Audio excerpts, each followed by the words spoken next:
Today we will talk about relative clauses in English with you. So first of all, what is relative clause?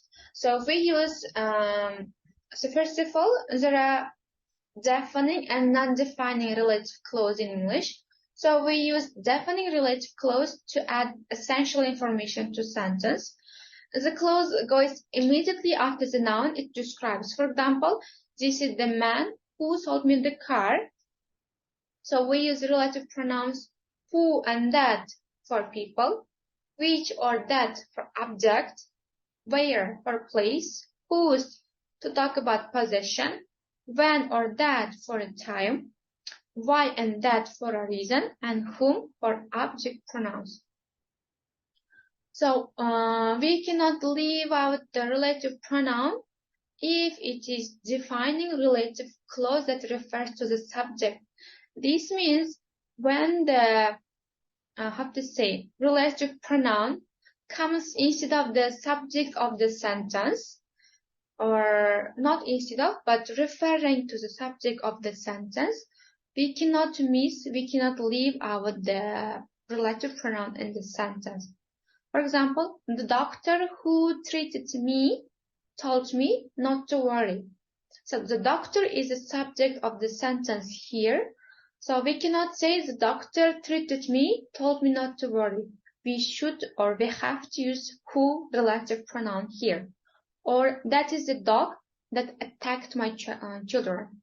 So the dog is the subject of the sentence and the relative pronoun that is referring to the dog. So in this sentence also we should or we have to use the relative pronoun that, because if we miss this part, the meaning of the sentence will be, misunderstandable or misunderstood. Yes, we can say. Okay, one more example. He's the man who or that owns this car. Or this is the house where I was born. Or the girl whose party I went to phoned me. So the first sentence is referring to the subject of the sentence, the people. Second example is for place, and the third example is the possession, whose party. So as I told before, who that we can use instead of the people or person, or where for place, and whose for possession. So next one is non-defining relative clause. So we use a non-defining relative clause to add non-essential information to sentence. The clause goes immediately after the noun and it describes. For example, if we remove the relative clause, the sentence would still make sense of this noun. For example, Pedro, who is my brother, lives in a still. So in this sentence, using the relative clause is up to us. It's optional, I mean. So if we don't use this part, the meaning doesn't change. So it is okay. So we can use if we want, or if we don't want, we may miss this part. I mean, that's why it is non-defining relative clause. So let's continue.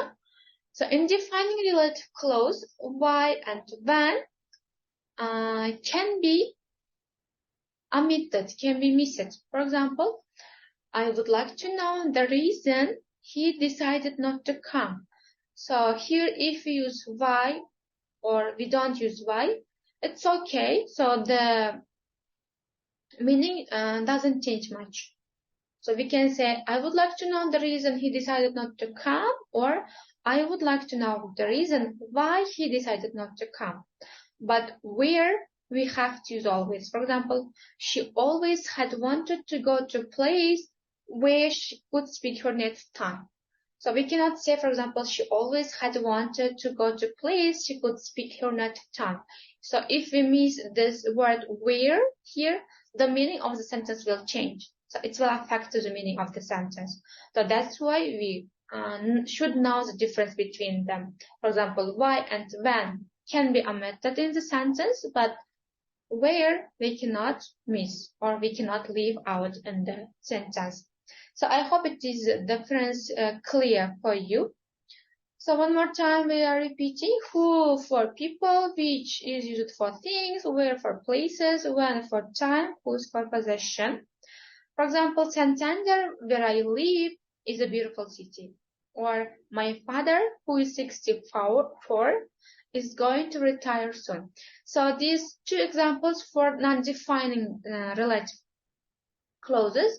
So here we cannot, we can miss the relative clause. For example, we can say, Santander is a beautiful city, or Santander, where I live, is a beautiful city.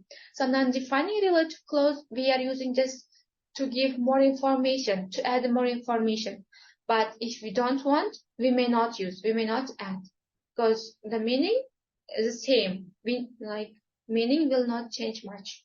Or my father is going to retire soon, or my father, who is 64, is going to retire soon. So if we add non-defining relative clause, we give more information for the listener. Or if we do not use, if we don't want, if we do not use, it's still okay. The meaning will not change much.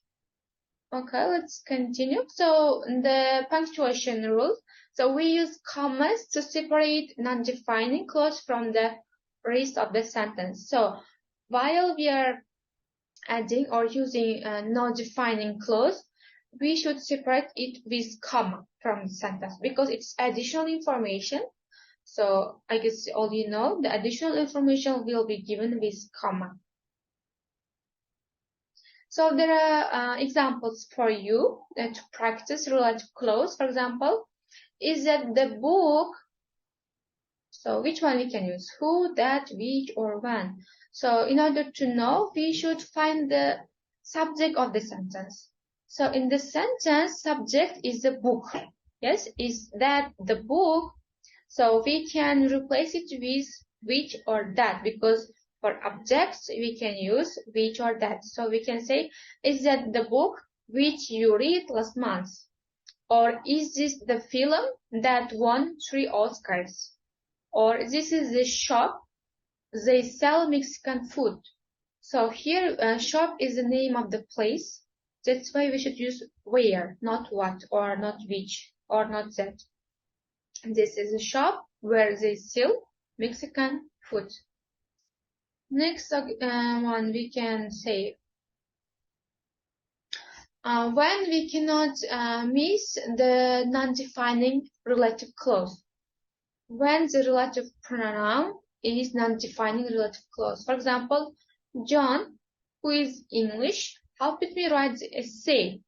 So he can, here we cannot leave out the relative pronoun. So one more exercise for you to practice. Suitable relative pronoun you should put when it is necessary.